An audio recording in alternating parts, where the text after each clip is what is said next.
Ya habíamos visto las sesiones pasadas el tema de la constitución de sociedades, luego el tema del funcionamiento de sus órganos, básicamente la junta de accionistas, directorio y gerencia.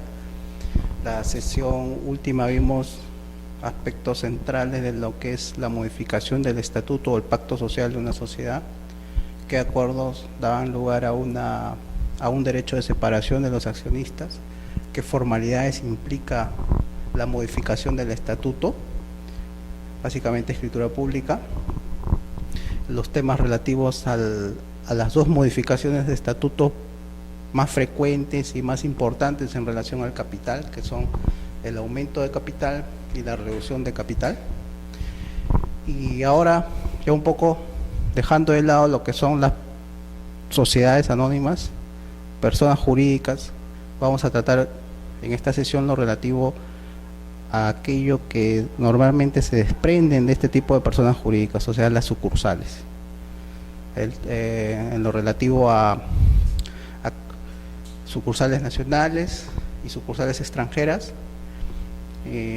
cómo se constituyen, qué formalidad se exige, cómo ingresan a registros y qué pueden hacer en lo relativo a ellas como si fueran unas sociedades y su actuación con otras personas jurídicas, vale decir si pueden fusionarse, escindirse, aumentar o reducir su capital. Ya es algo distinto a lo que estábamos viendo hasta el día de hoy, ¿no?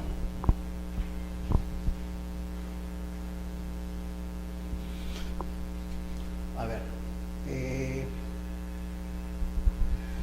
hay que partir de una idea fundamental. Las sucursales son entes que no tienen personalidad jurídica propia.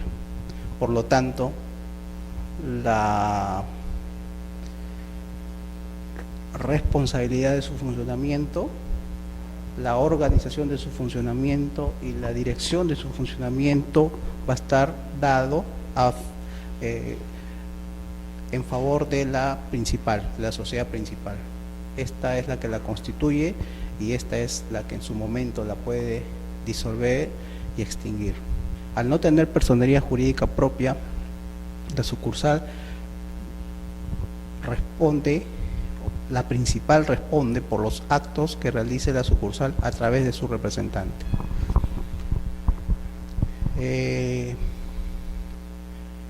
Bueno, lo que le estaba mencionando es la subordinación que va a existir siempre de la sucursal respecto de su principal, en el aspecto administrativo y en el aspecto patrimonial. La principal básicamente asigna un capital, designa un representante para una sucursal y establece las operaciones de la sucursal, que están enmarcadas dentro de su objeto social. Entonces, con estos tres elementos, la sucursal, en teoría, podría funcionar de manera general, ¿no?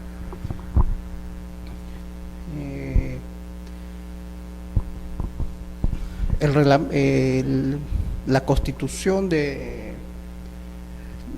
la sucursal implica las siguientes características: carencia de una personería jurídica propia, dotada de una representación legal permanente, vocación de permanencia, porque una sucursal es distinto a una oficina, por ejemplo, ya después lo voy a explicar, pero no es lo mismo una filial, una oficina, un representante, que una sucursal extranjera.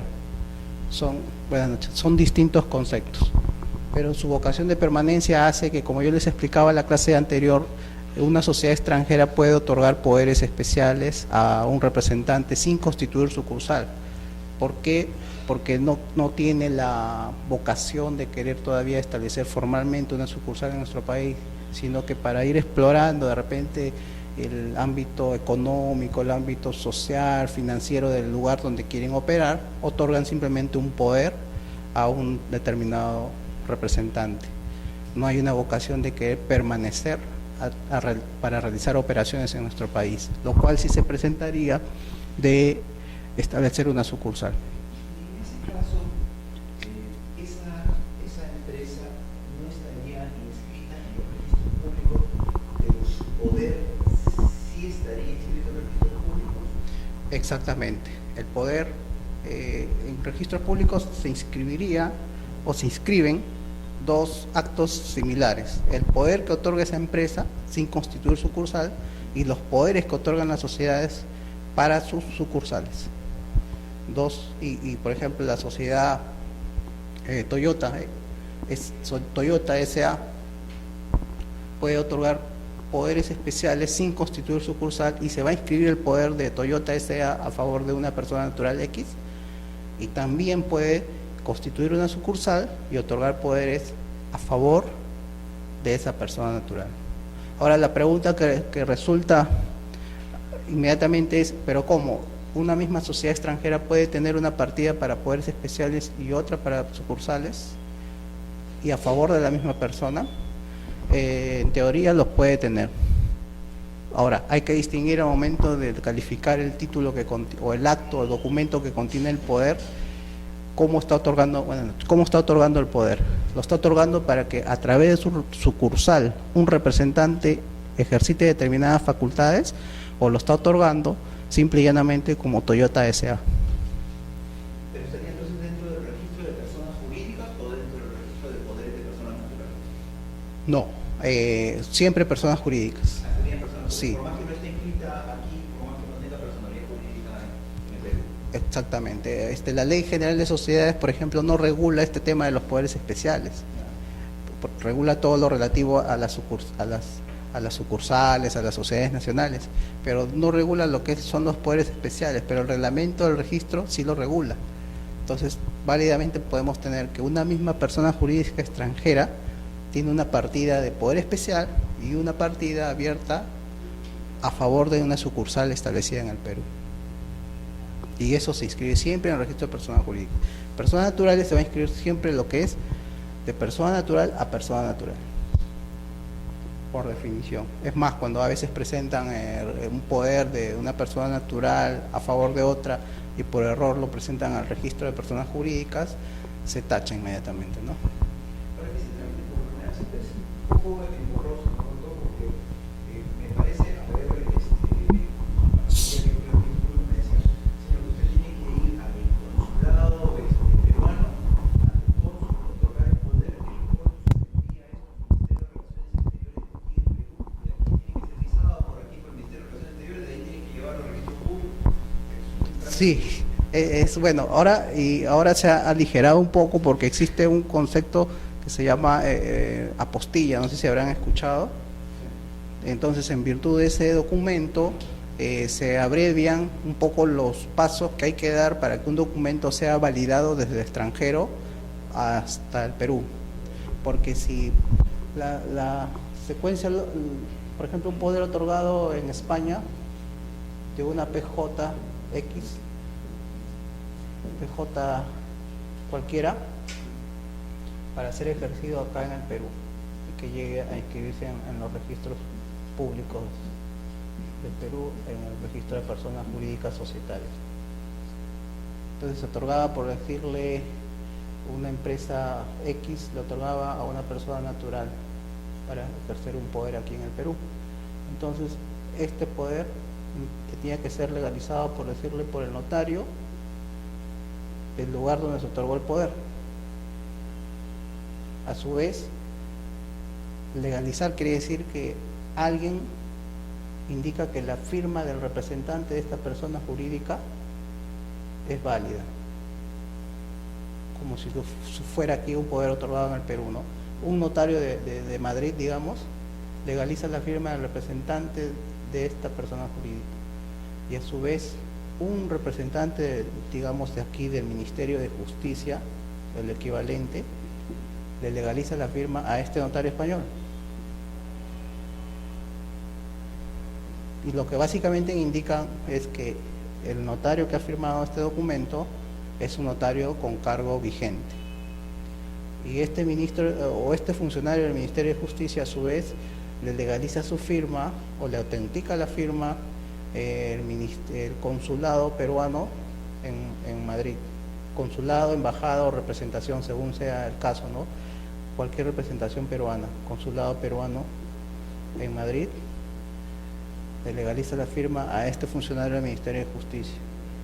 Y a su vez, cuando este cónsul del Perú envían los documentos al Perú, aquí lo legaliza el Ministerio de Relaciones Exteriores. Este es un caso frecuente, pero hay casos en los que acá no solo interviene un notario, sino antes interviene un fedatario, luego interviene un secretario y recién interviene un notario. Entonces se van alargando más las personas que intervienen, ¿no? Y llegamos acá al Ministerio de Relaciones Exteriores y con esta legalización del ministerio nuestro, recién se presenta a los registros públicos este poder de esta persona jurídica. A eso se le denomina cadena de legalizaciones, para hacer valer un poder, tanto de una persona jurídica como de una persona natural. Para el caso de personas naturales también es la misma figura. Ahora, el Perú suscribió un convenio, un tratado, denominado el Tratado de la Apostilla, en virtud del cual, si un Estado miembro de este convenio, al igual que el Perú, intervienen un funcionario que interviene amparándose o citando este tratado o este convenio, bastaría que ese funcionario, por decirlo, sea solamente el ministro de Justicia suscribe el documento amparado en este tratado, las demás legalizaciones, esta y esta, ya no nos interesan. Basta que este funcionario actúe amparado en este tratado. Apostille quiere decir legalice, y todos los demás documentos anteriores o todas las demás legalizaciones se van a entender por bien hechas. Y ya con eso, en registros públicos ya no tenemos que pedirle que por qué aquí no se legalizó, aquí no. Basta que él intervenga citando o amparado en este tratado, para que las demás legalizaciones nosotros y cualquier funcionario peruano ya no las exija. Eso sería a partir de ese señor del Ministerio de Justicia al consulado, sí. Y de ahí llega al Perú, inclusive, no, al consulado ya no. Ya no, aquí y ya no aquí. Basta este sello del señor, digamos, y ese documento ya tiene plena validez en el Perú, porque el Perú también se ha adherido a este tratado. Y viceversa, ¿no? Si en el Perú un documento que va a hacerse valer en el extranjero, en cualquier país, que seas signatario o suscriptor de este tratado, baste, por ejemplo, si acá el Ministerio de Relaciones Exteriores legaliza un documento X amparado en este tratado, ese documento solito se va a donde va a ser ejercido, ya no necesita pasar por la demás cadena de firmas. Entonces es engorroso también, porque en algunos casos hay muchos países que no han suscrito este tratado, entonces tienen que seguir la cadena de firmas. Ahora, esto es porque estamos hablando de España, pero podemos hablar de Inglaterra, de China, de diferentes países. Nos llegan los documentos y adicionalmente hay que también legalizar la firma del traductor. Y el documento, además de todas estas legalizaciones, debe ser presentado con la debida traducción al español. Ya, entonces estábamos viendo la vocación de permanencia de la sucursal, diferente a este tipo de poderes, porque este tipo de poderes muchas veces se agota con su ejecución y la sociedad otorgante del poder ya no tiene mayor interés en tener vínculo con nuestro país. Autonomía de gestión, porque la sucursal hasta cierto punto tiene una gestión, dado que la principal o la persona jurídica que la creó tiene domicilio en el extranjero, entonces está bajo una vigencia de normas extranjeras y por lo tanto las operaciones de su sucursal tienen que ser en un país distinto a su sede, y en esa medida le tiene que otorgar cierta autonomía, porque las sucursales se rigen bajo nuestras normas. Si no fuera así, sería un poco engorroso que puedan actuar, porque todos sus actos estarían dados por la legislación extranjera, ¿no? Diferente, claro, ahora eso es lo que les explicaba, el concepto de sucursal es diferente a filial, oficina o representación autorizada. Representación autorizada es algo como este poder, más o menos. un poder o representación a una persona X, ¿no? Si Nissan de Japón le da un poder a una persona natural para que ejerza aquí ese poder en representación de Nissan, estaríamos hablando de una representación, no de una sucursal. Y la oficina es eso, ¿no? Una oficina, por ejemplo, los bancos, aquí vemos que muchos de los bancos tienen oficinas en provincias, y acá mismo en Lima abren oficinas en tal o en cual lugar, y no es propiamente una sucursal lo que abren, ¿no? Es una oficina de representación que no tiene autonomía propia, no tiene capital asignado, no realiza actividades, sino es una suerte de un desmembramiento de una oficina principal para ser ejercida en otros lugares. Y la filial o subsidiaria, sí tiene personalidad jurídica propia, y básicamente es el supuesto en el cual una persona jurídica determinada constituye otras sociedades en las que mantiene un accionariado, y este es mayoritariamente de titularidad de la sociedad que la constituyó, o sea, mantiene el control accionarial de sus subsidiarias.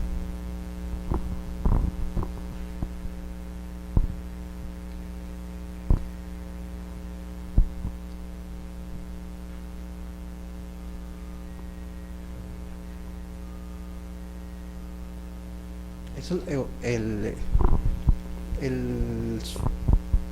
la responsabilidad de las sucursales, como les había mencionado, siempre va a estar dado por los límites primero que tengan sus representantes. La principal nombra un representante legal para que ejerza la representación de esa sucursal.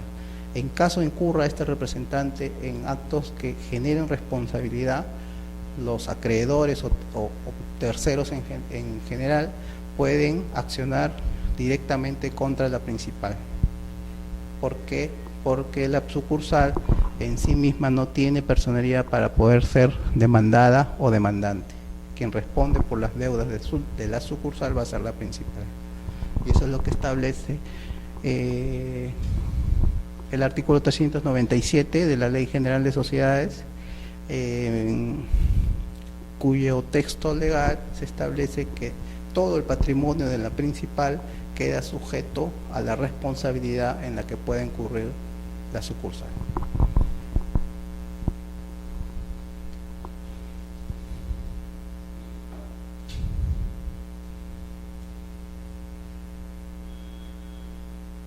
Ya. Ahora, la Ley General de Sociedades distingue las sucursales de sociedades extranjeras y las sucursales de sociedades nacionales. Les da un tratamiento diferenciado por el mismo hecho de la legislación aplicable a nuestras sucursales nacionales, que se rigen por la Ley General de Sociedades, y las sucursales de sociedades extranjeras se rigen por nuestra legislación también, pero el tratamiento legislativo es darle cierto matiz de persona jurídica no siéndolo. Ahora, por ejemplo, para el caso de las sucursales nacionales, el órgano competente para su creación es el directorio, salvo que el estatuto haya previsto que dicha creación pueda ser realizado por la Junta de Accionistas, o en su caso también por el gerente, en el caso que haya podido ser delegada esta facultad en el estatuto o en el pacto social. Entonces, el órgano competente en principio es el directorio o la Junta General. Estamos hablando ahora de sucursales nacionales. Después ya vamos a hablar de sucursales extranjeras. En cuanto a sucursales nacionales, cualquier sociedad de Lima o Huancayo, Cusco puede crear sucursales en diversas provincias del Perú. Ahora, ¿quién la crea? ¿La Junta o el directorio? La formalidad para creación de una sucursal no es la escritura pública, sino copia certificada notarial del acta nada más. Se inscribe este acto, si se inscribe doblemente. Se inscribe en el registro de la sede de la principal y en el registro del lugar donde va a operar esta sucursal. Dos actos. Pero supongamos que hay una sociedad en Lima que va a constituir una sucursal, crea una sucursal para para realizar sus operaciones en el Cusco.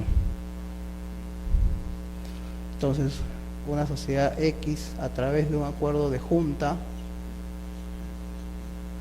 crea una sucursal, y esta sociedad que está en Lima se va a inscribir en los registros públicos de Lima, ¿no? Ahora, al crear la junta una sucursal para el Cusco, ese acuerdo de junta obviamente se inscribe en los registros públicos de Lima. Y una vez inscrito en los registros públicos de Lima, se va a presentar para ser inscrito también ese mismo acuerdo en los registros públicos del Cusco. El mismo acuerdo de junta ha dado lugar a dos inscripciones, en Lima y en el Cusco. En el Cusco se va a abrir una partida especial, o una partida, claro, especial para esa sucursal, y en Lima ya no es necesario abrir la partida porque ya esta sociedad ha existido, solamente que se está creando una sucursal, y ese acuerdo se va a inscribir como tantos otros más, ¿no?, que va a adoptar esta sociedad. Entonces el órgano competente normalmente es la junta o el directorio. El acuerdo se inscribe en este registro de Lima y en este registro del Cusco.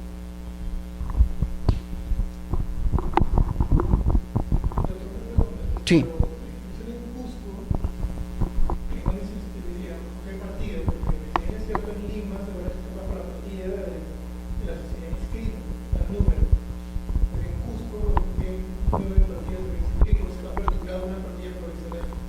No, se abre una partida, bueno, como ahorita el índice nacional de personas jurídicas ya abarca a nivel nacional, entonces, pero si bien es cierto tenemos un índice de denominaciones a nivel nacional, de manera tal que la sociedad digamos, ¿no?, SA ya figura a nivel nacional y nadie más va a poder inscribir una sociedad con esta denominación.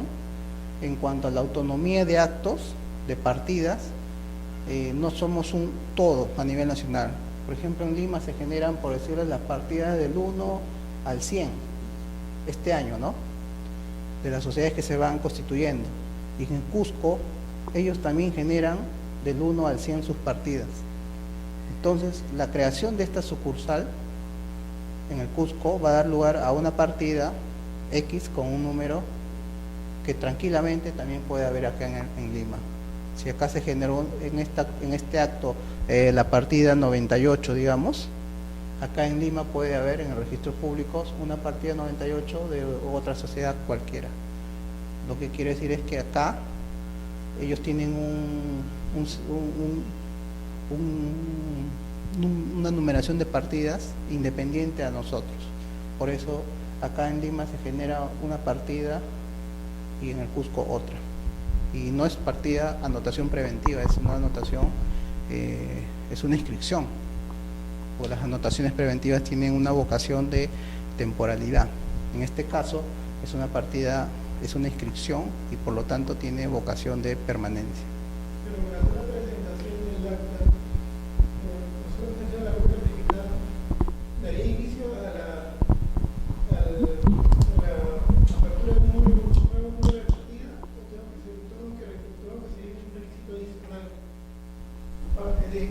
Ya. En este caso, como ya el acto ha sido calificado en Lima, aquí en el Cusco prácticamente solo replican y se envía el interesado, simplemente presenta, ya ni siquiera copia literal, porque antes presentaban copia literal en Cusco, pero ahora como ya la visualización de partidas es a nivel nacional, el registrador del Cusco va a ver que en Lima ya se inscribió. Entonces ya pedirle la partida o ficha o copia literal de Lima ya sería un exceso. Por lo tanto, él solamente va a pedirle la copia certificada del acta de junta que dio lugar a la creación de sucursal para inscribir en el Cusco la sucursal, para que quede algo así como un título archivado. pero esa acta ya se calificó y se escribió en Lima. Entonces es bien relativamente sencillo, ¿no? Se presenta simplemente acá en el Cusco la copia certificada del acuerdo de junta que ya obra inscrito en Lima. Y así en cualquier provincia del Perú. Sí.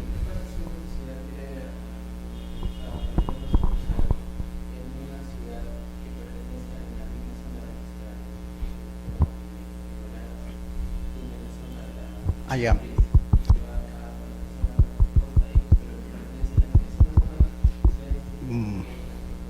Bueno, se entiende que una sucursal en realidad debería operar por lo menos en una provincia distinta a donde se encuentra la sede principal. Por decirlo, en la provincia de Lima difícilmente pueda operar una sucursal en Villa El Salvador, porque estamos hablando de la misma provincia, ¿no?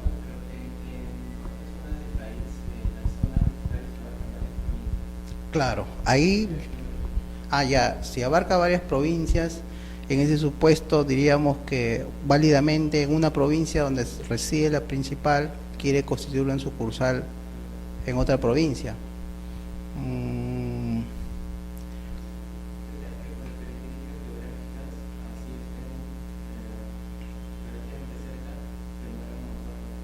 Mira, yo creo que en ese caso, en la medida que estamos hablando de una misma zona registral, un mismo registro público, en ese caso no cabría que se registre la sucursal, ¿no? Porque estaríamos hablando de un mismo registro donde tenemos partida de principal y partida de sucursal, ¿no?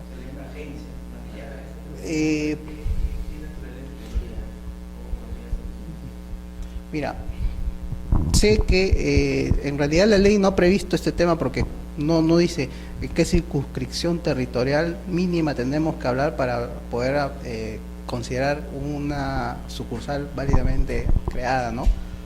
Pero yo entiendo que por provincias distintas se pueden crear sucursales diferentes. En ese caso podría solicitarse pues que excepcionalmente sea una zona registral distinta la que califique este acto de creación de sucursal, ¿no?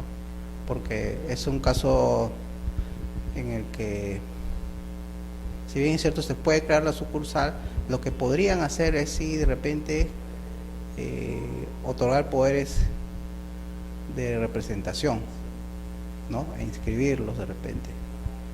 Pero como sucursal propiamente, habría ese problema más que todo de la competencia del registro para calificar ese acto, ¿no?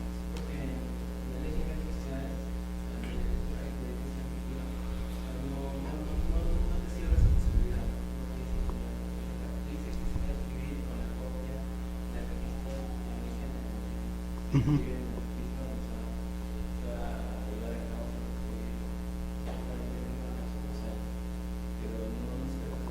Sí, pues. No he visto un caso similar, pero inclusive yo me atrevería a pensar que sería un caso excepcional, dado que este registro no abarca solo Lima, sino, digamos, abarca Lima e Ica. Y una sociedad de Lima quiere abrir una sucursal en Ica, excepcionalmente, de repente sí podríamos tener en este mismo registro de Lima dos partidas, uno a nombre de la principal y otro a nombre de su sucursal, pero claramente diferenciados, que esa sucursal corresponde a la circunscripción de Ica. Pienso que sí, sería una excepción a la regla, ¿no? Bueno, entonces, la formalidad: órgano competente, el directorio, salvo que el estatuto disponga algo diferente; formalidad: copia certificada notarial del acta y se inscribe en el registro de la principal como en el registro de funcionamiento de la sucursal nacional.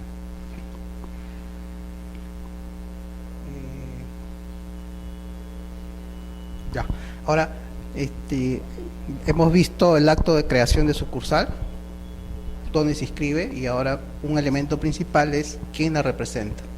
Necesariamente la ley ha previsto que la sucursal deba tener un representante legal permanente. Y este representante, la pregunta es, ¿qué facultades debe tener? Las mínimas para poder representar procesalmente, al menos, a la sucursal, que, ojo, no es una persona jurídica, pero sí es un ente al cual la ley le da cierto tipo de imputabilidad de derechos y obligaciones, y por lo tanto, para poder actuar como tal, necesita de alguien que la represente.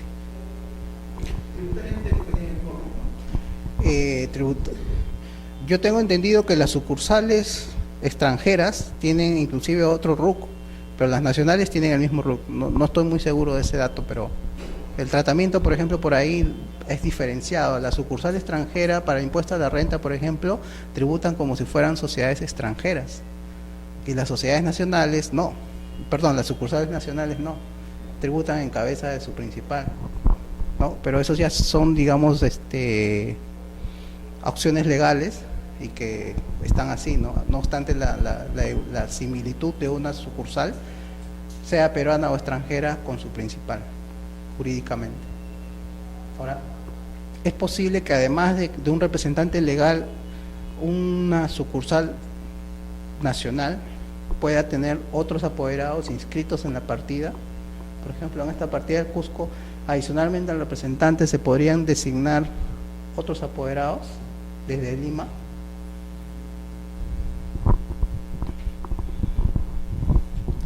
La ley no ha previsto tampoco nada al respecto, pero se entiende que sí sería posible. Si el espíritu de la norma es que la sucursal tenga un representante legal mínimo y que cuente con facultades mínimas para representarla, con mayor razón, si la principal se preocupa de que no sea una representación mínima, sino haya más representantes, y en tanto la norma no lo prohíbe ese acto, entonces no habría ningún problema para que adicionalmente se inscriban apoderados y representante legal a la vez, ¿no? Obviamente con marcadas diferencias en cuanto a la responsabilidad. Un representante legal permanente tiene un estatus distinto a un apoderado. El apoderado puede ser un apoderado procesal, un apoderado tributario, un apoderado bancario, pero el representante legal permanente sí tiene una suerte de ser un gerente general.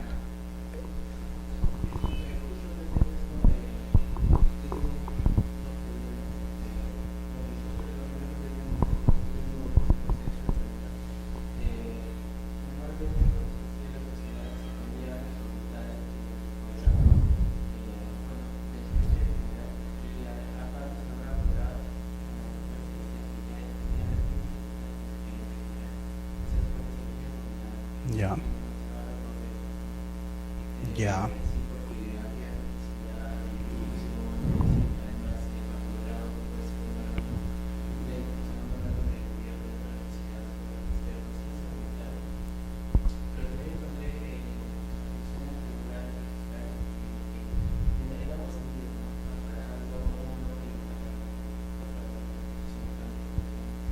Ya. Es que, claro, pues, en realidad es un poco la interpretación en el sentido de que a un representante legal le otorgan las mismas facultades del gerente general. Si alguien quiere interpretarlo como que, oye, no, él es un representante legal y el gerente general está acá, el gerente general tiene otro estatus en relación a él, por lo tanto lo observo el título, ¿no? Esa es una interpretación.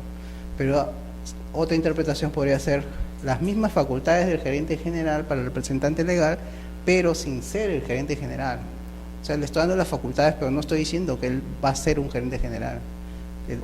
Yo pienso que la segunda interpretación sería la más correcta, por lo que el representante legal, el darle las facultades del gerente general pueden ser pues las facultades del artículo 15 del estatuto, y en la cual el representante legal, se entiende, a nombre de la sucursal, va a poder abrir y cerrar cuentas, ¿no? Disponer de bienes, nombrar apoderados, todo lo que podría hacer el gerente en la principal lo va a hacer el representante, pero en la sucursal.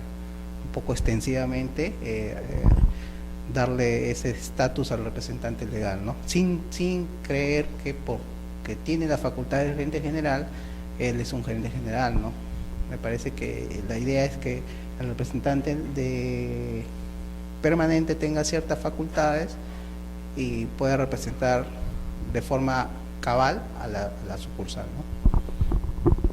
¿no? Yo pienso que es una suerte de gerente general, no es que digamos que es un gerente general.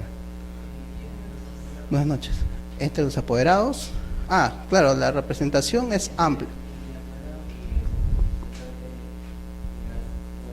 Ah, mira, entre el apoderado y el gerente general.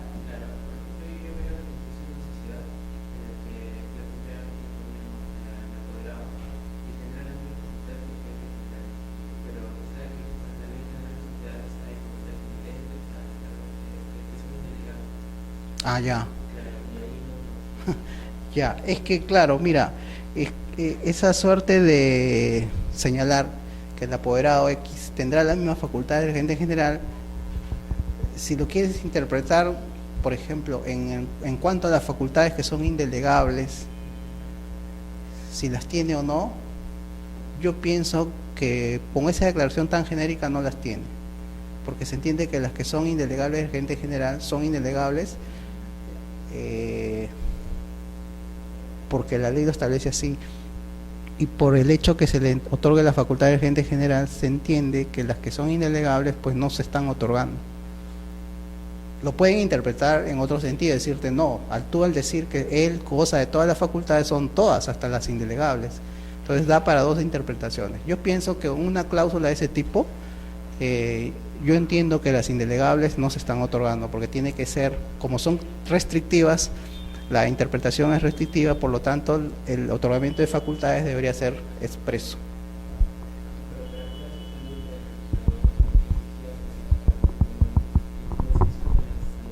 Indelegables. Claro, ya con eso es la otra interpretación, ¿no? Digamos la muy legalista, muy restrictiva, ¿no? Yo lo interpreto de otra manera, yo lo interpretaría que las que son indelegables por mandato de la ley, en ese caso no se están otorgando, ¿no? Pero para salvarlo, claro, hay que adicionar o aclarar el acuerdo señalando que salvo las que sean indelegables conforme a la ley. Entonces, ya. Ahora, el otro punto es lo referido a que si una persona jurídica puede ser representante de una sucursal. Tampoco, lo único que la ley hace referencia es que los representantes legales de las sucursales se les aplican las normas de los gerentes, y los gerentes sabemos que sí pueden ser personas jurídicas. No es así en el caso de los directores no pueden ser personas jurídicas. Entonces, si a los representantes de las sucursales nacionales se les aplican las normas de los gerentes en lo que sea aplicable, cabe entonces señalar que una persona jurídica puede ser representante legal.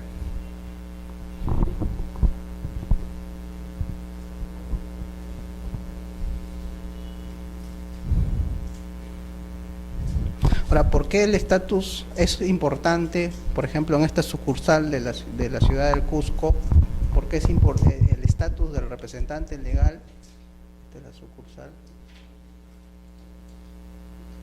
¿Por qué el representante legal tiene un estatus diferente a los demás apoderados? Porque la ausencia por un determinado plazo de nombramiento de un representante origina la cancelación de la sucursal.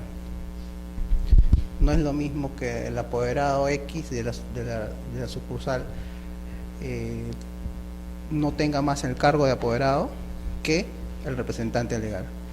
Si transcurren 90 días desde la vacancia del nombramiento del representante legal, la sanción es la cancelación de la sucursal, una suerte de extinción de la sucursal. Por eso sí tiene la importancia de este representante legal y el estatus distinto a los apoderados. Esa petición de parte, supongo que cualquier acreedor puede señalar, ¿no? O cualquier interesado puede señalar que han transcurrido más de 90 días desde que se produjo la vacancia del representante legal de la sucursal en el Cusco, y por lo tanto debe procederse a la cancelación de la sucursal. Bueno, lo que busca la norma es realmente que las sucursales tengan una representación permanente. El mismo nombre lo indica, ¿no? Es una representación permanente. Si transcurre mucho tiempo y no hay esa representación, la ley ha previsto una sanción drástica, cancelándose la sucursal y cancelándose la partida en los registros públicos, a petición de parte.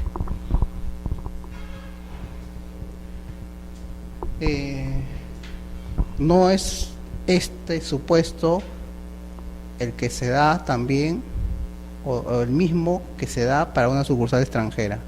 Ahí hay otra diferencia. La ley da un tratamiento distinto a la sucursal nacional que a la sucursal extranjera. Si se da este supuesto de falta de nombramiento de un representante para una sucursal extranjera, lo que se produce es una disolución y posterior liquidación y extinción de la sucursal extranjera, más no directamente, como en este caso, la cancelación o extinción de la sucursal. Y en este supuesto, la vacancia puede darse pues por que solicita la renuncia el representante legal, lo remueven también del cargo desde la principal, ¿no? O fallece el representante. Todos estos supuestos son supuestos de vacancia del cargo de representante. Pueden darse todos estos supuestos y si no se cumple dentro del plazo legal con nombrar un nuevo representante y se solicita la extinción, se cerraría esta partida en registros públicos.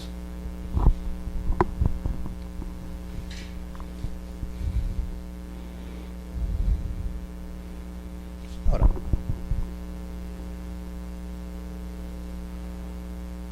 si para constituirla desde Lima en el Cusco requeríamos el acuerdo de junta y copia certificada para extinguirla, igualmente vamos a requerir el acuerdo de junta o de directorio y la misma formalidad, copia certificada notarial del acuerdo que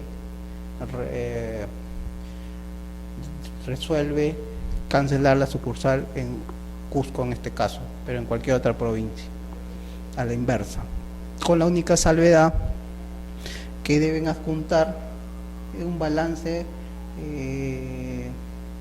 de cierre o balance final de operaciones, que contablemente tengo entendido que es un balance general cerrado a una fecha determinada, ¿no? Si el acuerdo de la principal se adoptó hoy día, cancelando las operaciones de su sucursal en el Cusco, el balance va a tener que estar cerrado a la fecha del acuerdo de la Junta. Y ese balance se adjunta al acuerdo para que sea inscrito aquí en Lima y en el Cusco también. Se adjunta el balance y este balance tiene que ser sellado y firmado por un contador público colegiado o un contador inscrito en el Instituto de Contadores del Perú. Entonces, ese es el acuerdo inverso, ¿no? Todas estas precisiones son para, estamos ahorita en el acápite de sucursales nacionales. Ahora, la ley general de sociedades ha regulado el tema de las sucursales extranjeras de manera distinta y bueno, esto por opción legislativa ha tratado de que la regulación sea distinta. Tengo entendido que es por un tema de aplicación de normas en el tiempo y en el espacio. Es difícil regular o tener una sociedad nacional con leyes aplicables a nivel nacional que una sucursal extranjera cuya principal no se le aplica la Ley General de Sociedades, sino derechos distintos, extranjeros.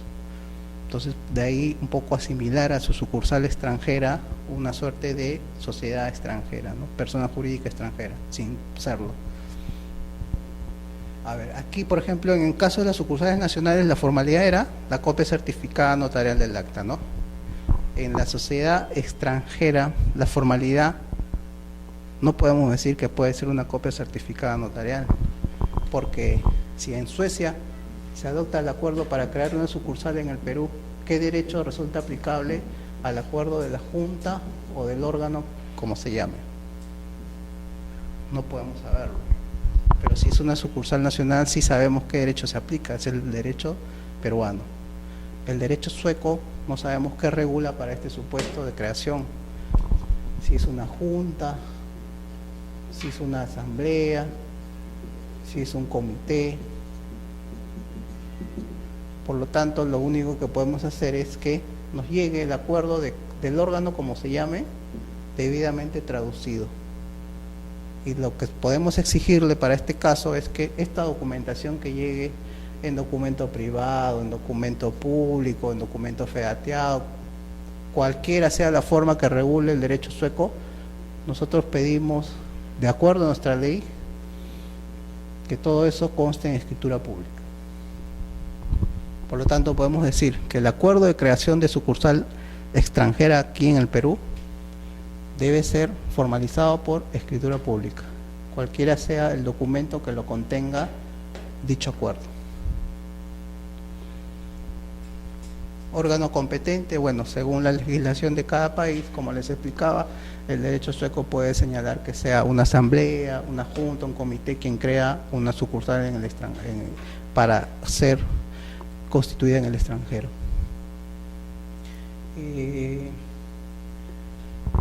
A esta escritura, a estos acuerdos de asamblea se le aplica lo que habíamos visto en cuanto a la apostilla o la cadena de firmas.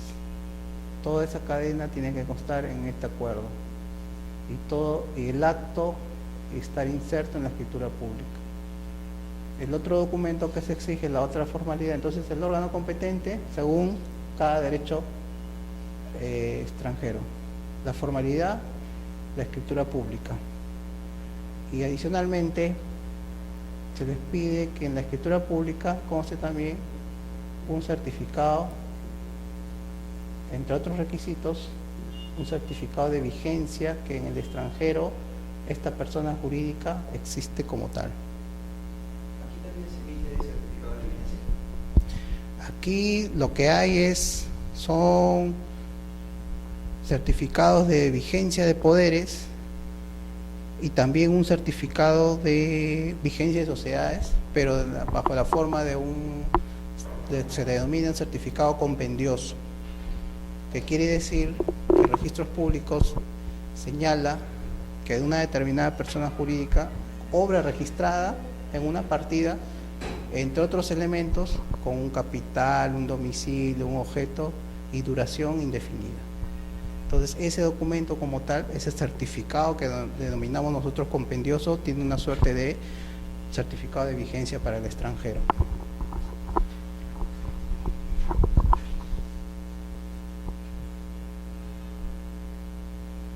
Perdón, un ratito.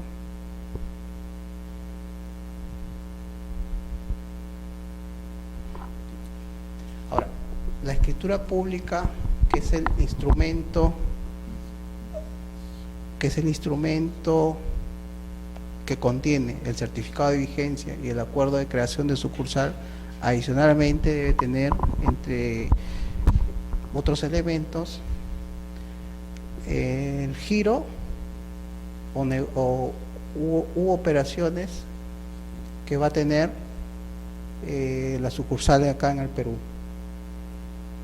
el capital que se le asigna a esta sucursal en el Perú,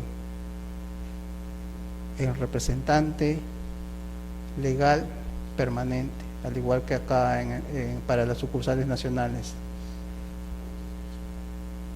Todos estos elementos, la ley también los prevé para las sucursales nacionales al momento de su creación en la ciudad de Lima, ¿se acuerdan, no? Entonces, igual para la sociedad extranjera se exige que esta escritura pública contenga el giro, el capital que se asigna al representante y adicionalmente las facultades que va a usar este representante y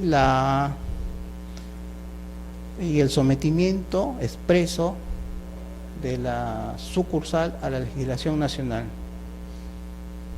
Es una suerte de declaración que hace la principal al momento de crear su sucursal, que se van a someter para todos los efectos a la legislación y a los tribunales peruanos para cualquier tipo de conflicto en la que se vea inmersa esta sucursal, porque como sabemos las representaciones extranjeras en nuestro país pueden gozar de cierta inmunidad diplomática. Entonces, ante cualquier eventualidad de responsabilidad pueden acudir a su representación diplomática y buscar una suerte de exoneración o liberación de responsabilidad amparados en normas de derecho internacional público. Entonces la ley ha previsto para este supuesto que, entre otros requisitos, el sometimiento de la principal a la legislación nacional y a los jueces nacionales.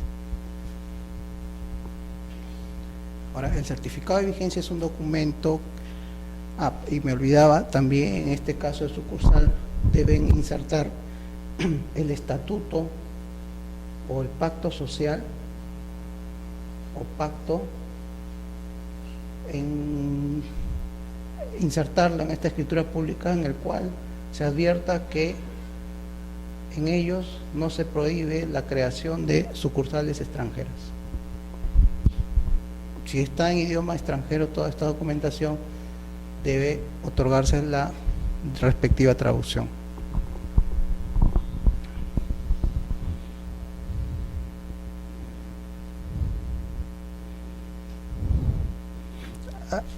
Estoy señalando, el acuerdo debe contener el capital asignado, las actividades a ser desarrolladas, la designación de representante legal y el sometimiento a las leyes nacionales para efecto de responder por las obligaciones que genere la sucursal. Ahora, es importante que se diferencie que en este caso el capital que se asigna a la sucursal no es lo mismo que un capital social. El capital social tiene otra lógica y responde, por decirles, a una suerte de garantía y de los acreedores respecto de una sociedad. Y el mismo se divide en derechos patrimoniales, en partes alícuotas, materializado en acciones.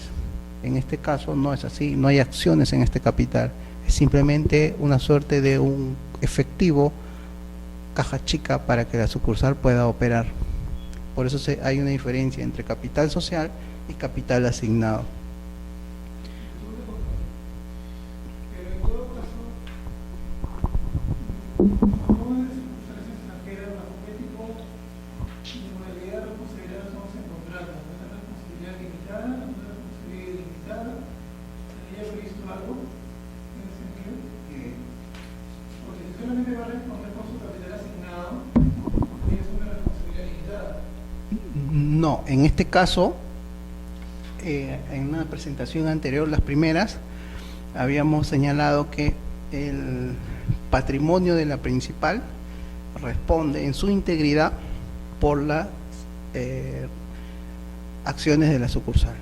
Uno de los principios es, primero, que la sucursal no tiene personería jurídica propia. Entonces, cualquiera que contrate con una sucursal dice, bueno, ¿y quién va a responder? El otro principio es el patrimonio de la principal íntegramente responde por las operaciones de la sucursal. Y el capital es una suerte, como les dije, de dinero efectivo para poder operar aquí en un país determinado. Pero para efectos de la responsabilidad está el patrimonio de la principal, la que responde. Ahora, otro concepto que debemos distinguir es entre nombre de la sucursal y denominación o razón social. La denominación o razón social está previsto para una sociedad, mientras que para una sucursal adopta siempre el nombre de la principal o denominación de la principal, adicionado de las expresiones sucursal peruana o sucursal en el Perú. No tiene un nombre propio tampoco. Ahora, si por ejemplo fuera una empresa china y el nombre fuera en chino, ¿cómo se puede inscribir ese nombre? Ya. Lo que pasa es que eso tiene que venir traducido al castellano, ese nombre chino, ¿no? Como se llame en sus, no sé, en sus símbolos, debe ser traducido al castellano y eso va a figurar en nuestra partida, en las partidas de registro. Ya traducido. Lo mismo pasa con el árabe, ¿no? Que son unos, o el japonés, que son unos símbolos que para nosotros resultan incomprensibles, pero traducido ya tiene lógica, ¿no?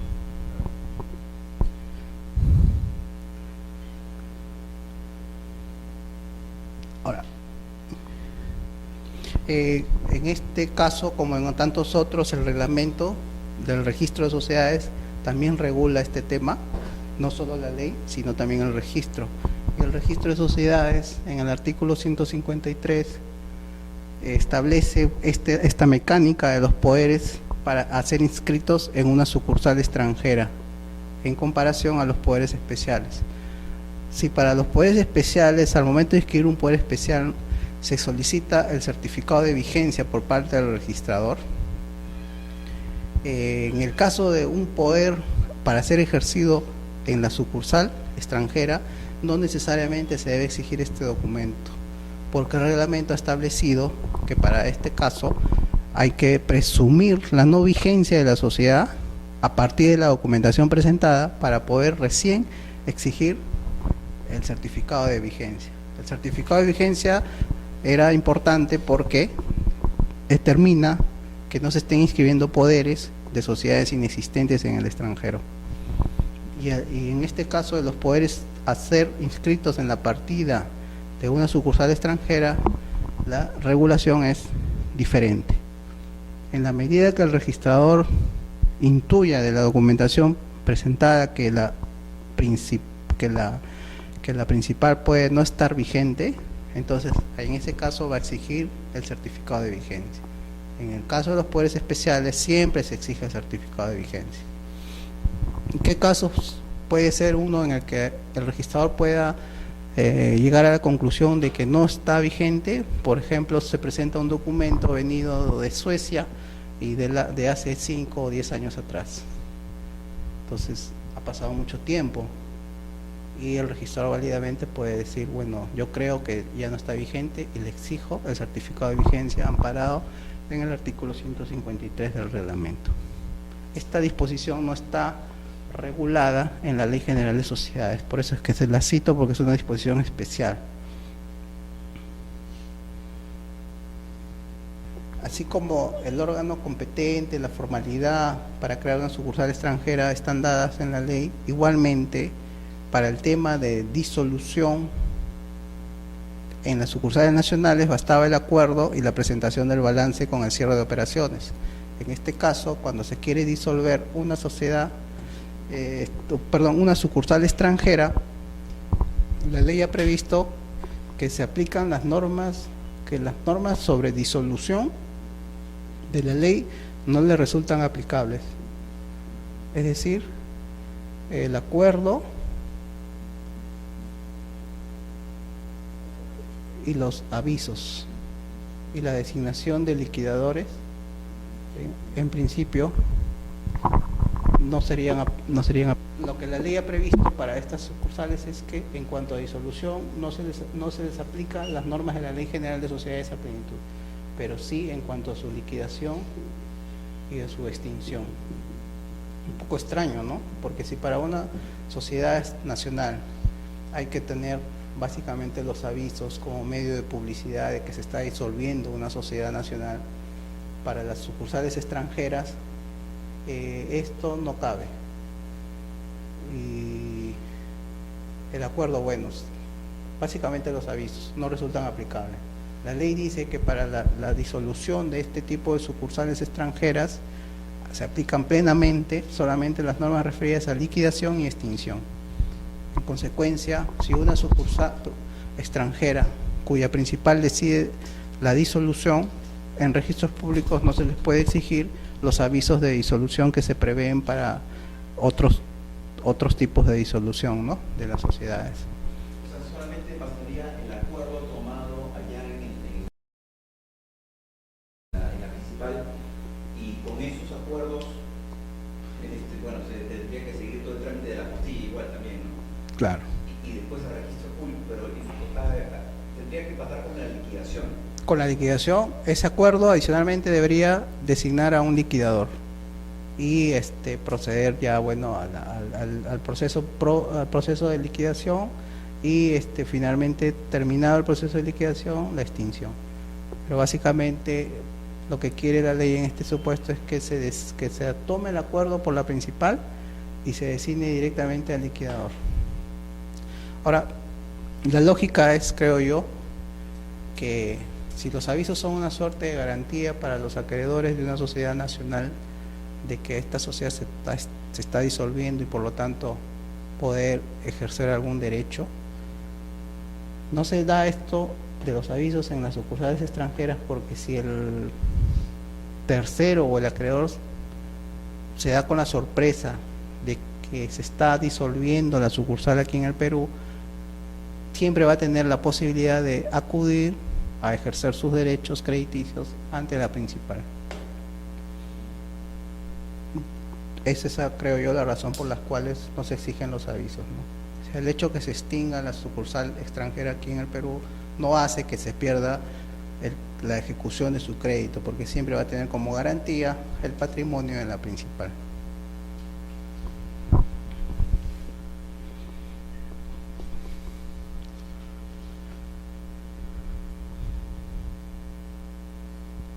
Y ahí las preguntas que les formulo: si es necesaria la acreditación de los avisos de disolución ante el silencio de la ley. Jurisprudencialmente en registros públicos se ha interpretado a través del tribunal registral que no es un requisito que deban exigirse a las sucursales extranjeras que entran en un proceso de disolución, en tanto que la liquidación y extinción sí se rige sí se aplica plenamente al supuesto de las sucursales extranjeras. Porque el reglamento de registro de sociedades es una norma de un editor. Registros públicos, sí. A la primera sesión yo les explicaba un poco que teníamos 4 grandes registros, 2 de bienes y 2 de personas, uno de los cuales es el registro de personas jurídicas, y por cada uno de estos registros, que a su vez integran estos 4 grupos, se han dictado reglamentos, y tenemos reglamentos, por ejemplo, del registro de predios, del registro vehicular, del registro de personas jurídicas societarias, digamos, y del registro de personas jurídicas no societarias. Entonces, todos estos reglamentos se dictan a través de una resolución del Superintendente Nacional, que es jerárquicamente el órgano máximo de la SUNAR. Y tienen estos reglamentos la base legal a través del Código. El Código Civil señala que los registros públicos se rigen por el Código Civil y por sus reglamentos, y estos son justamente los reglamentos que un poco desarrollan las normas del Código Civil, que también regula sobre registros públicos, pero de manera general, ¿no? Y resolución del superintendente aprobando determinados reglamentos. Su jerarquía normativa está en ese nivel, ¿no? Y adicionalmente hay un reglamento así que se aplica a todos los registros, que es el reglamento general de los registros públicos, que básicamente son normas de procedimiento registral. Y el procedimiento registral es un procedimiento especial, administrativo pero especial. Me parece muy riesgoso el hecho de que la sucursal responde que la responsabilidad de la sucursal es respondida con el patrimonio de la principal, en el hecho de que en el caso de que se lleve a hacer un proceso judicial o proceso arbitral, si va a responder con el patrimonio de la principal en el caso de la sucursal extranjera, para poder efectuar eso teníamos que aplicar el C4. En el caso de que sea arbitral o judicial, tenemos que ver si el país de la sede principal está regido por el Convenio de Nueva York. Caso contrario, sería prácticamente muy complicado, porque es imposible realizar la ejecución de la medida judicial o arbitral en ese país. Entonces, Claro. me parece muy riesgoso. Claro, esa es una de las críticas que se hace a este tipo de regulación en la ley de sociedades, que por ejemplo los acreedores aquí nacionales tienen una suerte de indefensión respecto a una acción judicial que puedan realizar en el Perú cuando, por ejemplo, la sucursal extranjera se disuelve.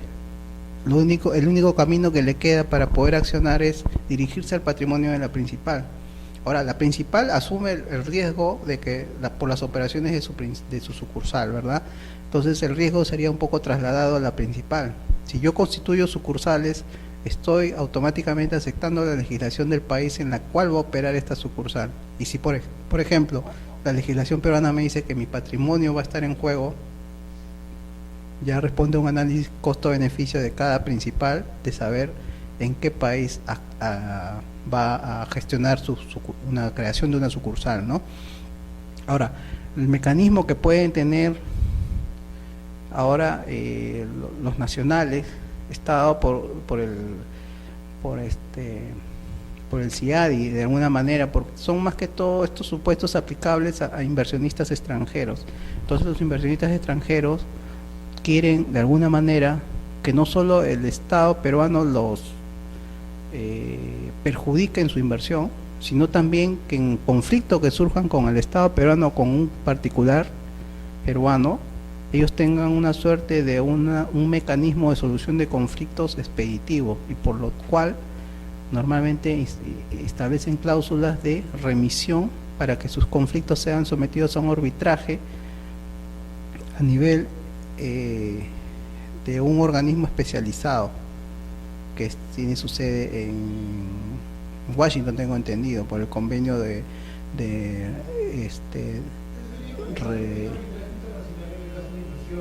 Ojo que cualquier persona natural extranjera puede accionar ese mecanismo de arbitraje, y de esa manera creo yo podrían salvaguardar el hecho de que un peruano, por ejemplo, que tenga una cláusula que los lleve al CIADI con una empresa extranjera X, salvaguardar el tema de la dificultad para ir a litigar a la sede de la principal, ¿no?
Costoso, diría yo.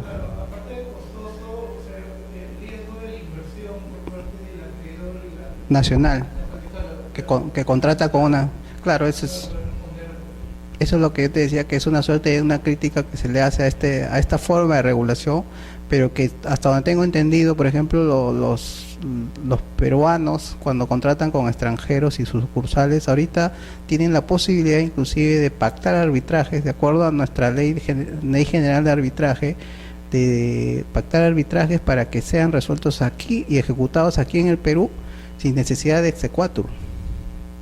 Es un mecanismo que le permite no solo ese convenio del CIADI también, sino el convenio de el arbitraje, nuestra ley general de arbitraje en la parte relativa a arbitraje extranjero, porque las partes son libres de elegir la legislación aplicable a su arbitraje, los árbitros y el lugar de ejecución del arbitraje.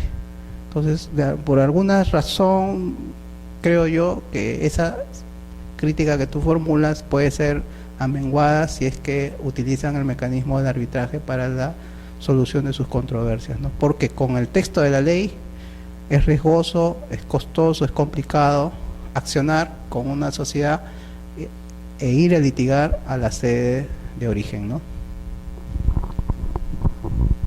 Bueno, ahora viendo este tema, ya hemos visto un poco cómo regula la ley las sucursales nacionales, las sucursales extranjeras, el órgano competente. Sí.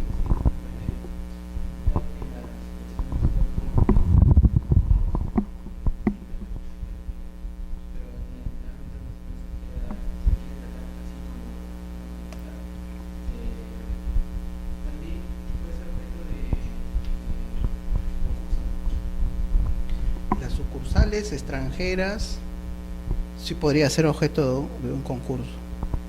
Expresamente, hasta donde recuerdo, la Ley General del Sistema Concursal establece, y también en el ámbito de aplicación estarán todo aquel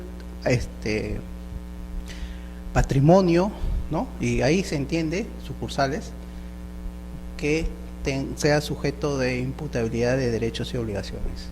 Parece que de una manera extensiva también a las sucursales extranjeras se le podría incluir en un concurso bajo nuestra legislación, ¿no? No obstante, el catálogo expreso que en esa ley general concursal se establece, ¿no? Están bajo el ámbito de aplicación y hay un innumerable catálogo de entes, y expresamente la sucursal extranjera no ha sido mencionada, pero por ahí se establece en unos requisitos que también están en el ámbito de aplicación de esta ley del sistema concursal, patrimonios autónomos. Podría ser el caso de las sucursales, ¿no? Ahora estas sucursales ya, básicamente la sucursal extranjera, pueden también actuar en el Perú como si fueran unas sociedades y desde ese punto de vista reorganizarse de acuerdo a lo previsto en la ley. La reorganización en nuestra Ley General de Sociedades básicamente implica fusión, escisión, transformación y reorganización simple. Todos sabemos lo que implica la fusión: conjunción de dos personas jurídicas, creación de una nueva persona jurídica. La escisión es el mecanismo opuesto, es en virtud del cual una sociedad se escinde, se divide, y ese patrimonio da lugar a una creación de una nueva persona jurídica o a más personas jurídicas. La transformación implica mantener una personería jurídica y cambiar nada más de ropaje jurídico. Y la reorganización simple significa el aporte o el traslado que se hace de una parte de un patrimonio de una persona jurídica a favor de otra. Todos estos 4 sistemas de reorganización, que como su mismo nombre lo indica, las sociedades, por razones que ellas entienden y manejan, necesitan organizarse nuevamente, se reorganizan y de repente ven la necesidad de juntar esfuerzos con otra persona jurídica y se fusionan. Ven la necesidad de desprenderse de parte de su patrimonio para crear otra sociedad y se escinde. O ven la necesidad de trabajar ya no bajo la forma de una sociedad anónima, sino bajo la forma de una sociedad de responsabilidad limitada, o una empresa individual, o cualquier otra, o una cooperativa, y se transforman. Mantienen su personería jurídica, pero solamente cambian de ropaje jurídico.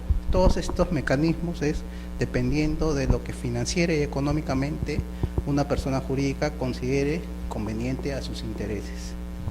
Entonces, eso también es aplicable a las sucursales. Las sucursales pueden fusionarse, pueden escindirse y transformarse. Y ustedes dirán, pero si estamos hablando que este tipo de reorganización es aplicable a las personas jurídicas, ¿cómo una sucursal que no es una persona jurídica puede hacerlo? Pero la ley ha optado por darle ese tratamiento equivalente a una persona jurídica. Ahora, los efectos de la principal en su sucursal. Si una principal que tiene una sucursal acá en el Perú se fusiona con otra,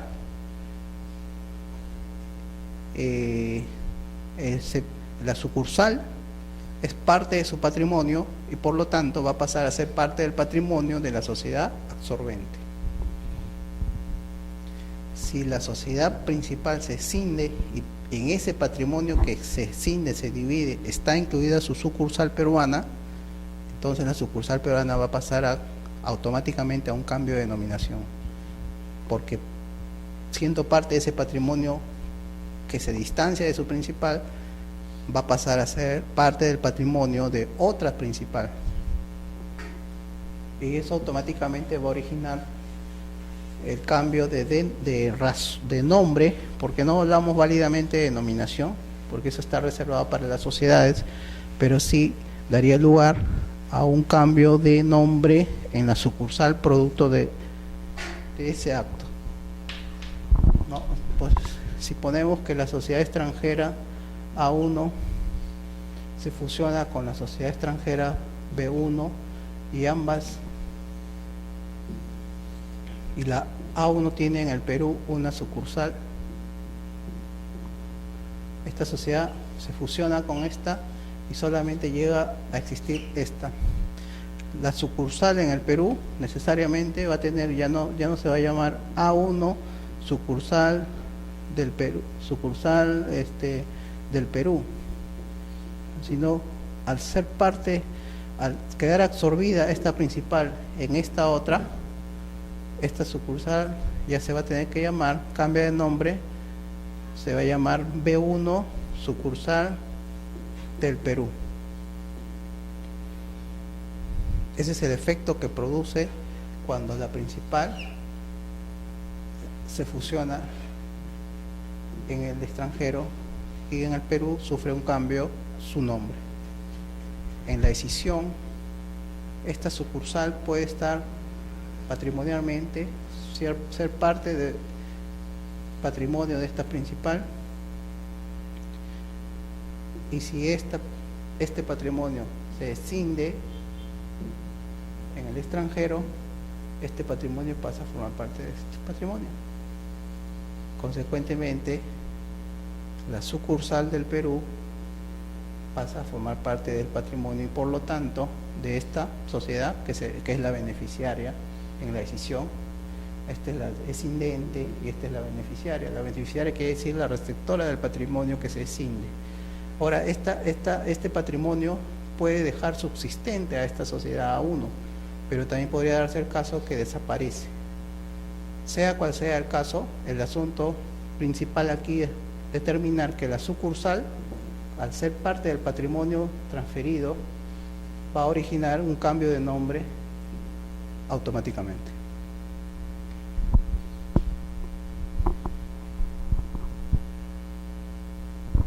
Obviamente, el cambio de nombre acá en el Perú va a registrarse solo en virtud del que se acredite en registros públicos del Perú que este acuerdo de fusión o escisión en el extranjero ha operado, ha sido inscrito o tiene plena validez en el extranjero. Basta que se acredite esto para que esto automáticamente se inscriba el cambio de nombre de la sucursal en el Perú.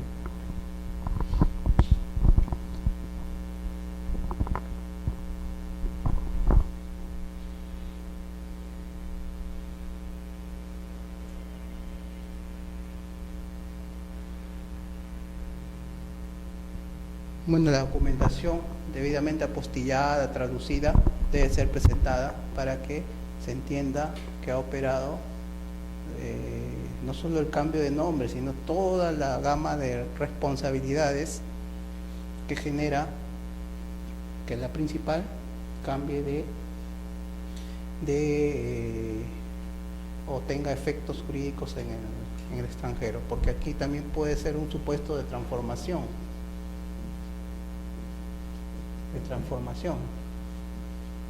en virtud del cual, digamos, en el extranjero esta sociedad A1 deja de ser, por decirles, una SAC y hoy se convierte en una IRL, de acuerdo a nuestra perspectiva, ¿no?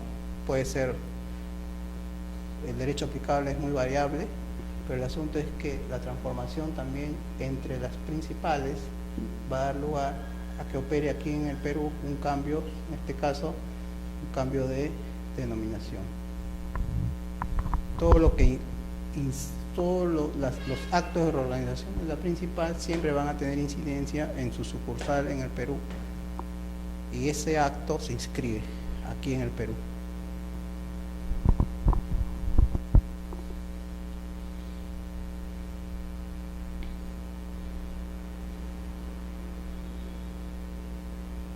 Ya.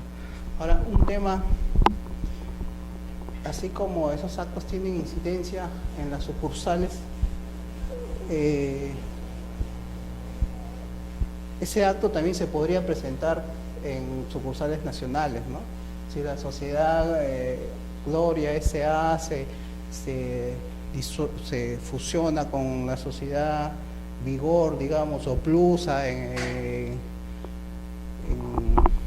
aquí a nivel nacional, y Gloria tenía abierta en Lima una sucursal, esa fusión va a originar el cambio de nombre de la sucursal Gloria acá en Lima, ¿no? Ahora, hay un hecho, cuando una sociedad que tiene domicilio en Lima quiere irse, una sociedad nacional, quiere operar en provincias, ese acto se inscribe, se adopta por acuerdo de junta y acuerdan el cambio de domicilio. de Lima a Pucal. Ahora, esto llevémoslo al extranjero. Si una sociedad extranjera quiere venir a radicar al Perú, ese acto también es inscribible en el Perú, vía lo que la Ley General de Sociedades llama reorganización de sociedades constituidas en el extranjero. Es una suerte de cambio de domicilio del extranjero al Perú. Ya no estamos hablando del supuesto de un poder especial que una sociedad extranjera otorga sin mayor compromiso. Ya no estamos hablando de una sucursal extranjera cuya principal, con cierto carácter de permanencia, constituye aquí en el Perú, sino estamos hablando ya de que la sociedad extranjera viene al Perú, cambia de domicilio.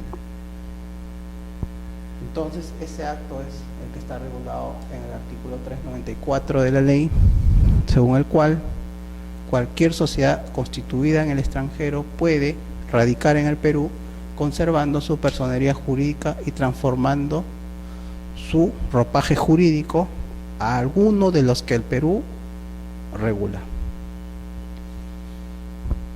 Ese acto da lugar acá en el Perú a un acuerdo, a una partida preventiva, de acuerdo a lo que reglamenta la ley, el reglamento del registro de sociedades. Una sociedad, las características de este tipo de actos son, pues, una sociedad constituida en el extranjero decide trasladarse al Perú, obviamente debe cancelar su inscripción en el registro extranjero y cambiar su ropaje jurídico. Si viene a radicar al Perú, tiene que adoptar una forma societaria prevista en la ley, porque de lo contrario sería mantener su ropaje jurídico en el extranjero y por lo tanto no se le sería aplicable las normas de nuestra Ley General de Sociedades. Esa es la lógica. Del extranjero se pueden venir acá al Perú a radicar siempre y cuando adopten la forma societaria que la Ley General de Sociedades le permite. Y da lugar inicialmente a la apertura de una partida no definitiva sino preventiva, porque esta sociedad extranjera tiene un plazo de 6 meses para que, una vez calificado este acto por el registro público, pueda acreditar que efectivamente en el extranjero ya quedó cancelada su inscripción. Porque si no se acredita que ha quedado cancelada su inscripción en el extranjero, tendríamos que existe una persona jurídica en España y con el mismo nombre existe una persona jurídica en el Perú. ¿Por qué? Porque su radicación en el Perú, si bien es cierto aquí en el Perú operó, en España se supone que ya no debería existir como tal. Sin embargo, si ellos no acreditan que en España ya se canceló su inscripción una vez que han venido acá al Perú, este tipo de actos caduca de pleno derecho. La lógica de las normas es que una vez adoptado el acuerdo para radicar en el Perú, inmediatamente ellos solicitan su cancelación en el registro de origen, para no tener dos personas jurídicas existentes en diferentes contextos jurídicos, una en España y otra en el Perú. La idea es que si ellos se radican aquí en el Perú, solamente exista una persona jurídica en el Perú y ya no en España, por la razón que ellos decidieron trasladar su domicilio al Perú. Entonces, la sanción que establece el reglamento del registro de sociedades cuando se ha anotado preventivamente esta partida, porque es una anotación preventiva por 6 meses, y en esos 6 meses ellos deben acreditar que en España ya se canceló su registro. Si no lo acreditan, esta partida preventiva no llega a ser definitiva y se cancela de pleno derecho el proceso. Si lo acreditan, una vez constituida preventivamente esta persona jurídica, constituida entre comillas, porque esto jurídicamente es un acto de transformación. transformación, ¿por qué? Porque en España ellos de repente funcionaban como una sociedad en comandita, y acá en el Perú se transforman y cambian de ropaje jurídico nada más y van a funcionar como SA. Su personería jurídica se mantiene, no se ha extinguido, solamente están cambiando de forma jurídica. Por eso en el fondo este acto es una transformación. Ahora, acreditado este hecho de la cancelación del registro en España, esta inscripción se convierte en definitiva como cualquier sociedad nacional. Porque se podría transferir la sucursal, o sea, Vender, yo pienso que sí, como parte de... Habíamos visto que, por ejemplo, la decisión en el extranjero determina que el bloque patrimonial que se transfiere de una sociedad A a una B y puede incluir la sucursal peruana. Entonces, si se puede hacer vía decisión, creo yo que también podría hacerse como parte de un patrimonio, transferirlo por cualquier acto jurídico traslativo, y esto estar incluido en un proceso tranquilamente una sucursal peruana, ¿no? Podría... no hay acciones. No hay acciones. Básicamente estas sucursales son una suerte de un patrimonio, pero que tiene cierta representación legal y ciertas obligaciones y derechos. Entonces, de repente, tributariamente no conviene transferirlo mediante una compraventa, sino mediante un proceso de escisión. Y también mediante un proceso de escisión se puede transferir a otra persona una sucursal. Una decisión que dice usted aquí, o sea, ¿la decisión se tendría que hacer ahí o se tendría que hacer en el extranjero? Podría hacerse, si va a surtir efectos aquí en el Perú, tendría que adoptarlo en la principal y transferirlo vía decisión a otra persona jurídica nacional, ¿no? Tengo entendido que tributariamente, por ejemplo, la decisión tiene mayores beneficios que una simple transferencia. Entonces, convendría que se transfiera a esta sucursal vía una decisión o vía transferencia de un bloque patrimonial a otra sociedad. Ahora, si lo hacen en el extranjero también sería válido, y bueno, ahí yo no sabríamos qué es lo más conveniente, pero creo que tanto allá como acá puede ser transferido ese bloque patrimonial y por tanto incluido una sucursal en esa transferencia, ¿no?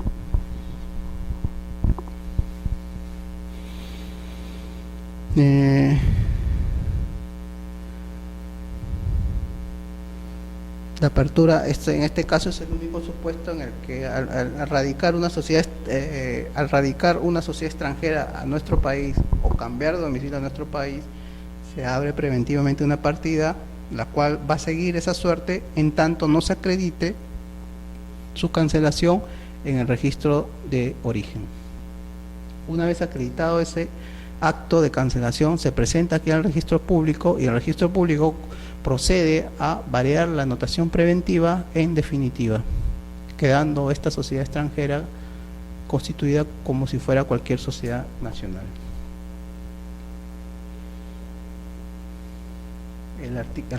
Una vez más, el reglamento del registro de sociedades regula con mayor detalle este tipo de actos, ¿no?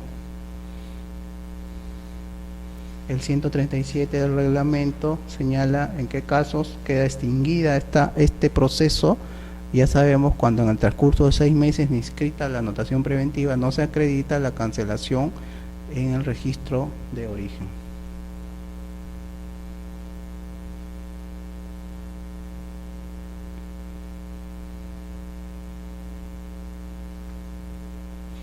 La ley, como les había mencionado, autoriza a las sucursales para que sean parte de un proceso de fusión, es decir, una sociedad nacional puede absorber a una sucursal extranjera, ser parte de una decisión, o sea, la principal en el extranjero acuerda transferir parte de su bloque, parte de la sucursal a una sociedad nacional, o ser parte de una reorganización simple o de una transformación, ¿no? Este es un supuesto un poco extraño, que una sucursal pueda transformarse, pero es una opción legislativa, es un caso sui generis.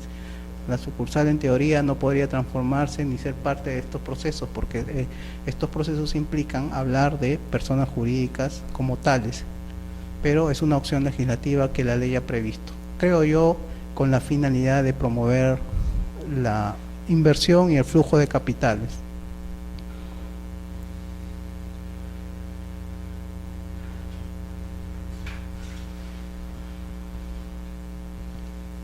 Y el caso más emblemático es aquel en el cual se regula pues que los requisitos para que una sucursal extranjera pueda ser transformada en una sociedad nacional, y el tratamiento es casi similar al que se puede dar a cualquier transformación entre personas jurídicas, ¿no? Pero es una opción legislativa. Este caso de transformación de sucursal pues es algo muy especial, que jurídicamente no debería darse, pero la ley optó por darle a las sucursales extranjeras, como les decía al principio, este tratamiento de una suerte de personas jurídicas extranjeras.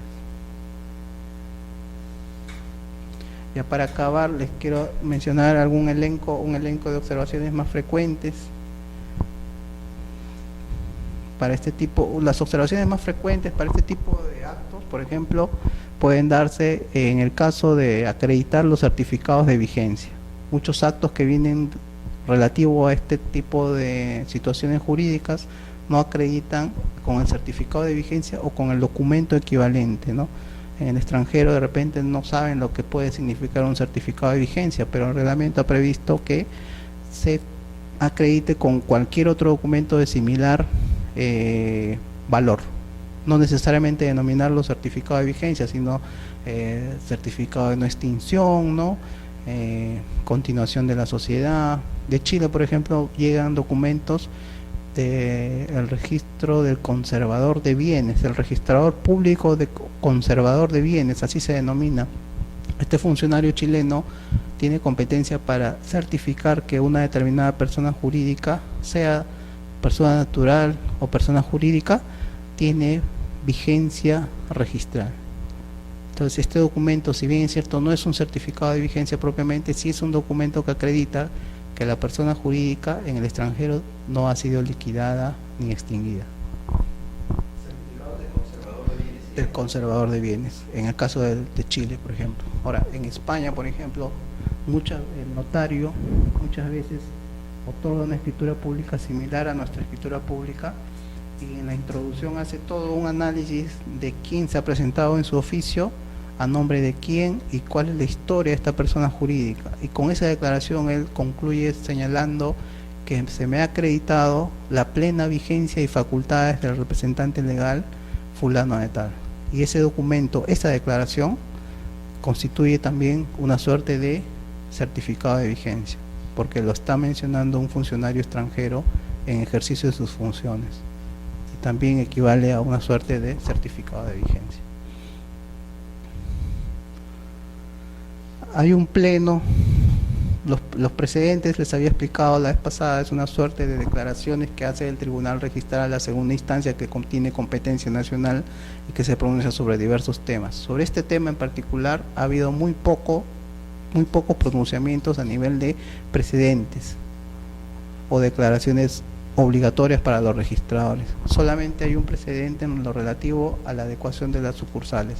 Si bien es cierto, las sucursales extranjeras tienen una suerte de tratamiento similar a una sociedad extranjera, en algún momento se les objetó que las sucursales extranjeras, también debían adecuar su escritura de constitución a lo que tendrían que hacer las sociedades nacionales común y corriente, ¿no? Adecuar su estatuto a las disposiciones de la nueva Ley General de Sociedades. Entonces el tribunal señaló, al igual que las sociedades nacionales, pueden adecuar su estatuto en cualquier momento. No hay necesidad de que lo hagan en un plazo determinado las sucursales. Una forma también de equiparar sucursal extranjera con sociedades nacionales. Si las sociedades pueden adecuar su estatuto a la nueva ley en cualquier momento, igual la misma lógica se aplica para las sociedades extranjeras. Es un precedente que se dictó en el año 2004, ¿no? Y bueno, ya al final ya es una legislación básica que les he puesto para su conocimiento en lo relativo a este tema. Si tuvieran alguna pregunta en relación a este tema.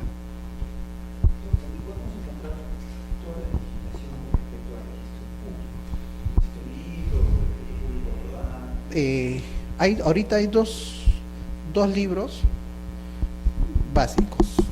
Uno, digamos, uno completo y uno básico. Por ejemplo, el Sindicato de Trabajadores de la Zona Registral de Lima ha editado un compendio de normas relativas a todos los registros jurídicos. Es un tomo así de este vuelo con un CD. Entonces, ahí han abarcado toda la legislación aplicable a los registros. Lo venden en la sede central, acá en Lima, en Jesús María. En el primer nivel, ahí tengo entendido que lo venden. Es un tomo grande. Y después la superintendencia ha editado un compendio básico de algunos reglamentos, pero no sé si está en venta esto. Pero el que sí sé que está en venta es este compendio que le digo, que lo venden en la zona 9, en Lima. Y ahí está un amplio bagaje de normas aplicables a registros, y a todos los registros. Ya en la próxima sesión vamos a ver lo que es ya el fin de las personas jurídicas, es decir, los temas relativos a disolución, liquidación y extinción de sucursales y de sociedades nacionales. Gracias.